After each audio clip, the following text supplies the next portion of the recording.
समृद्धी महामार्ग बाधित शेतकरी संघर्ष समिती व महाराष्ट्र राज्य किसान सभेच्या वतीनं आपण इथे ब्रह्मपुरीमध्ये आज जे हे बाधित शेतकऱ्यांची जी मीटिंग घेतलेली आहात, तर आजच्या बैठकीचा काय उद्देश आहे? महाराष्ट्र सरकारनं भंडारा गडचिरोली समृद्धी मार्ग करण्याची घोषणा केलेली आहे आणि या मार्गामध्ये ज्या शेतकऱ्यांच्या जमिनी चालल्या आहेत त्या शेतकऱ्यांनी आपल्या सुपीक जमिनी या सदर समृद्धी द्रुतगती मार्गाला आम्ही देणार नाही अशी कणखर भूमिका घेतलेली आहे।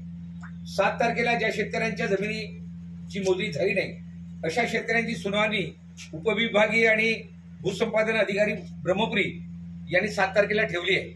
परंतु शेतकऱ्यांना भुलतापा देऊन सरकार या शेतकऱ्यांच्या बाधित शेतकऱ्यांच्या जमिनी संपादित करण्याची दाट शक्यता आहे आणि महाराष्ट्र सरकार 2013च्या भूसंपादन कायद्यानुसार या शेतकऱ्यांना जमिनीचा मोबदला न देता महाराष्ट्र सरकारने एक कायदा आणलेला आहे की ज्या द्रुतगती मार्गासाठी जमिनी संपादित करतायत त्या जमिनीचा मोबदला हा 2 पट रेडी हेक्टरच्या देण्याची प्रोव्हिजन आहे आणि म्हणून 7 शेतकऱ्यांनी आमच्या जमिनी या समृद्धी द्रुतगती मार्गाला देणार नाही असा ठाम निर्णय घेतला आहे आणि म्हणून महाराष्ट्राच्या सरकारने या समृद्धी महामार्गाचा विचार करावा आणि सदर भंडारा आणि गडचिरोली द्रुतगती मार्ग रद्द करावा ही मागणी आम्ही महाराष्ट्र सरकारला या निमित्ताने करतो। धन्यवाद।